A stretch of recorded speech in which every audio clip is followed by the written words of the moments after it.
사랑하는 성도 여러분, 우리는 천국에 점점 가까이 가고 있습니다.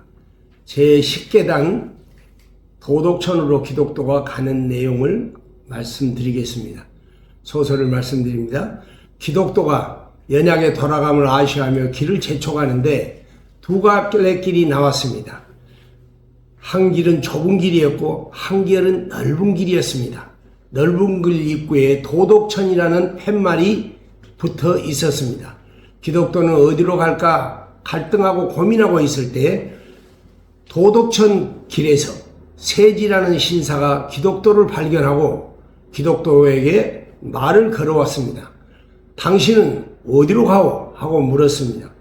나는 전도자의 전도를 받고 장망성을 떠나 천성으로 가는 사람입니다.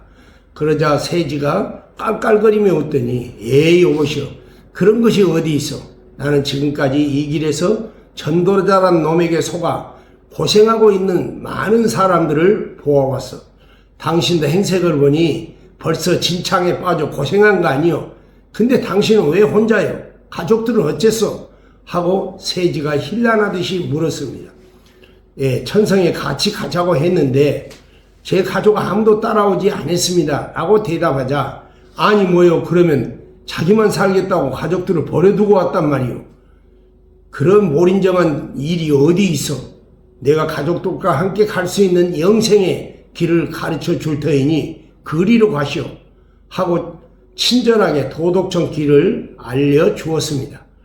기독도는 세지에게 감사하며 전도자의 가르침을 잃어버리고 넓고 길이 넓고 좋게 보이는 도덕천 길로 나가 버렸습니다. 기독도가 도덕천을 향하여 가는데 처음에는 길이 넓고 아주 좋았습니다. 그래서 잘 왔다고 생각을 했습니다.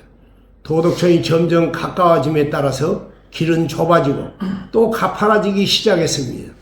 천신만고 끝에 도덕천을 가까이 왔을 때에 도덕절벽이 기다리고 있었습니다. 거의 죽을 힘을 다하여 그 절벽을 오르고 있었는데 위로부터 돌멩이들이 마구 날아와 다치게 되고 또 무서운 화염이 머리 위에서 타고 있어서 도저히 도덕천에 접근할 수 없었습니다. 그러나 그곳에서 영생을 얻을 수 있다고 했기 때문에 그는 계속적으로 전진했습니다. 그때 이러한 소리들이 들려오며 돌들이 날아왔습니다. 이러한 놈은 죽어버려야 해. 이같이 악한 놈은 죽어버려야 해. 이러한 음성이 들려왔습니다.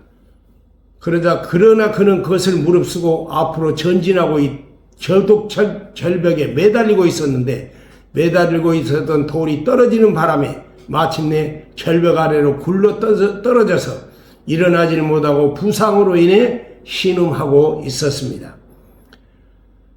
자, 우리는 신앙생활을 하면서도 믿음으로 구원을 얻는 것이 아니라 도덕을 실천해서 구원을 얻으려는 신자들이 있다는 것을 우리는 볼 수 있습니다.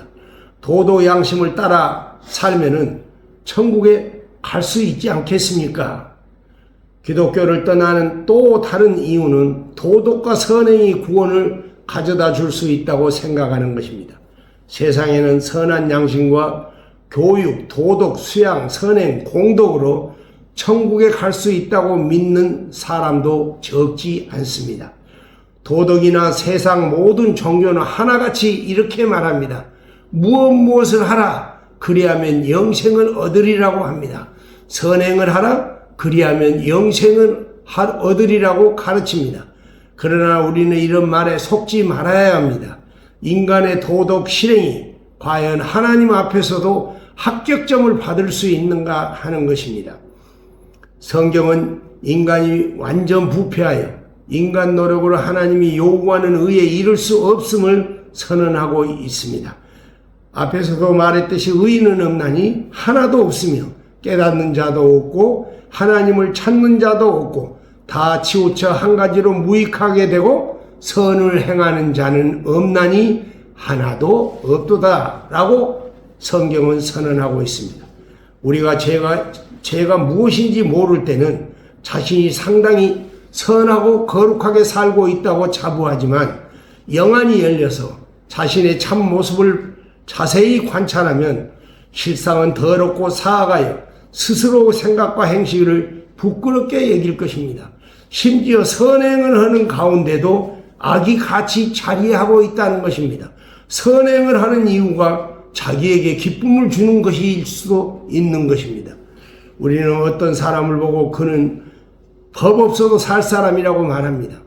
이런 평가는 다만 다른 사람들과 비교해서 비교적 마음이 좋은 사람이라는 뜻이지 결코 그가 하나님의 공의 앞에서 완벽하다는 것이 아닙니다. 우리는 남의 잘못을 비판하면서 자신이 그것을 행할 때는 정당한 것처럼 여기고 죄로 여기지 않는 경향이 있습니다. 즉 남의 눈에 티끌을 보면서 자기의 눈에 들보를 보지 못하고 자부심을 갖는 것입니다. 세상에는 이러한 사람으로 충만합니다. 그러므로 도덕을 해야만 영생을 얻으리라는 말은 듣기에는 그럴듯하지만 실상은 도달하기 불가능한 목표입니다. 그렇게 인간이 어떤 존재인가를 잘 아시는 하나님은 우리에게 선을 행하면 영생을 얻으리라 그런 조건을 주시지 않고 믿으면 구원을 얻으리라고 하신 것입니다.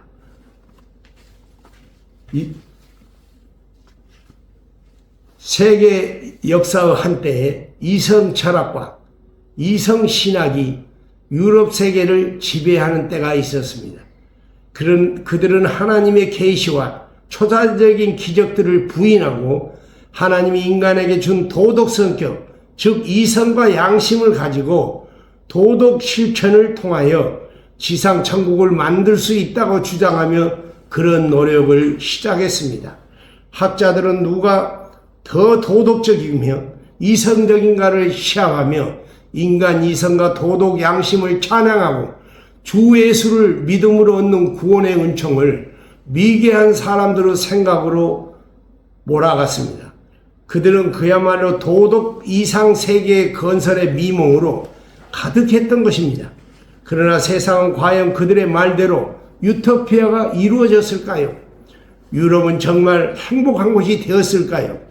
도덕 실천의 이성을 앞세우며 철학의 꽃을 피웠던 칸트와 저명한 철학자들의 독일은 제1, 2차 세계대전을 일으켜 세상인들에게 말할 수 없는 고통을 안겨주었고 전쟁 기간 중 히틀러와 그 일당이 행한 잔인한 만행은 인간이 얼마나 사악할 수 있는가를 명확하게 증명해 주는 것들 뿐이었습니다. 하나님은 그와 같은 것들을 통해서 인간이 절대로 이 세상에 천국을 만들어내지 못한다는 것을 보여주었던 것입니다.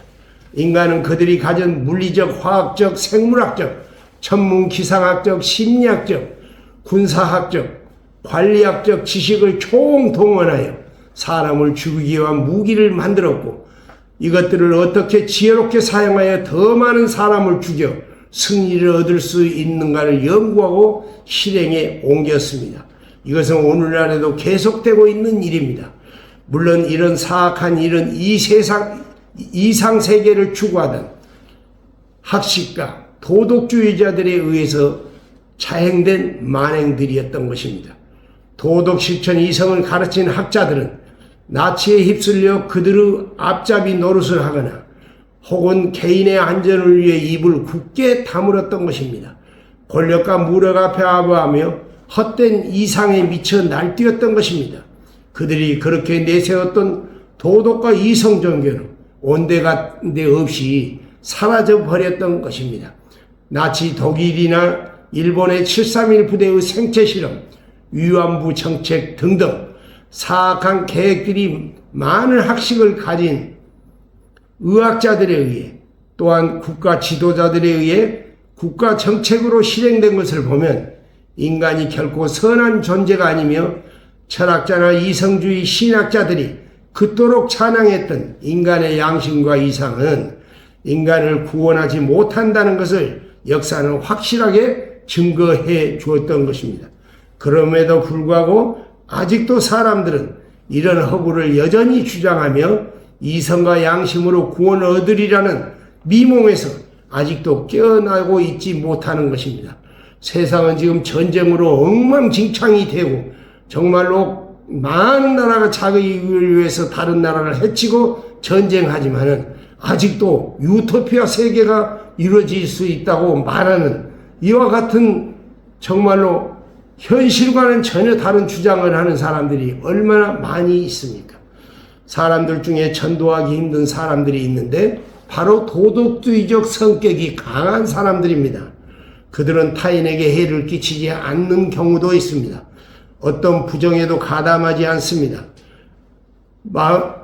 마음은 선량하며 이익과 사회에 유익을 끼치며 사회에 대한 책임을 다합니다.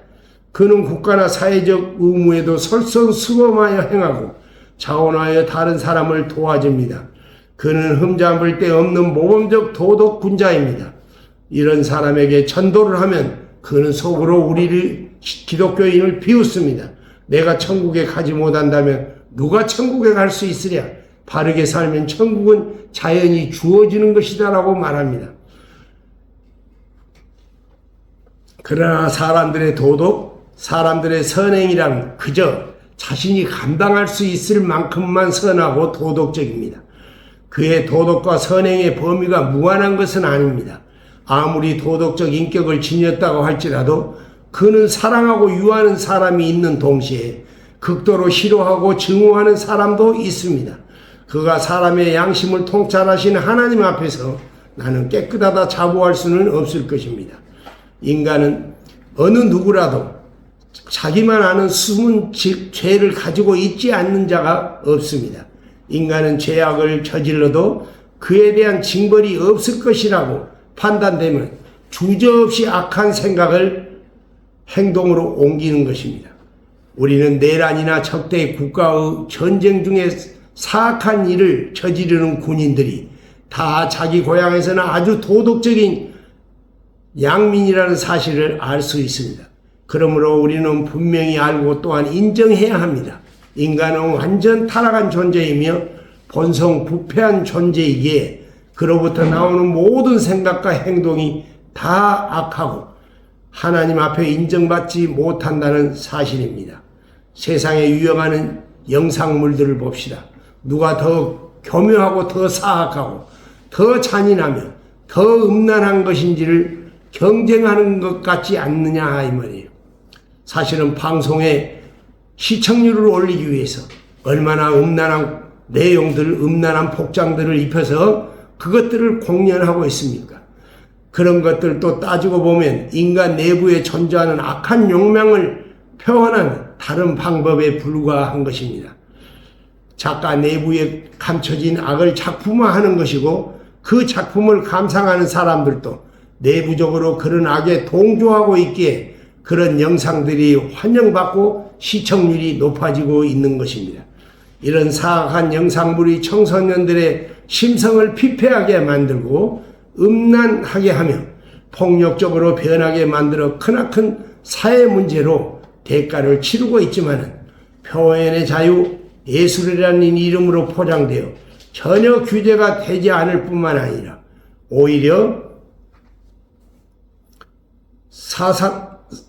시상을 하고 부러움의 대상이 되고 있습니다. 특히 소위 개화되고 문명 선진국이라고 자처하는 나라의 작품들일수록 그 사악한 정도가 더 심한 것입니다.